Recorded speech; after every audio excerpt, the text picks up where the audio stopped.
programang ito ay rated SPG. Striktong patnubay at gabay ng magulang ang kailangan. Mabubulaga nga si David sa pagdating ni Ramon na kasama niya si Tanggol. Wala na siyang lusot dito. Sa galit ni Ramon ay hindi na siya makikinig sa pagmamakaawa ni David. Agad niya itong puputukan. Sapol at bagsak naman si David. Habang si Olga ay hindi alam kung ano ang idadahilan. Alam niya kasing siya na ang isusunod.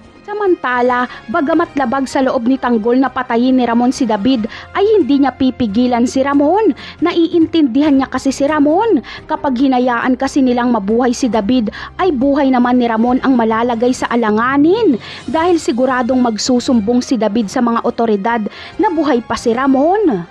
Ngunit ano kaya ang gagawin nila Ramon sa katawan ni David? Basta-basta na lang kaya nila itong itatapon kung saan-saan? Ang sagot ay hindi. Dahil gagamitin ni Ramon si David para gantihan si Rigor. Malalaman na rin kasi ni Ramon ang hirap na pinagdaanan ni Tanggol kay Rigor.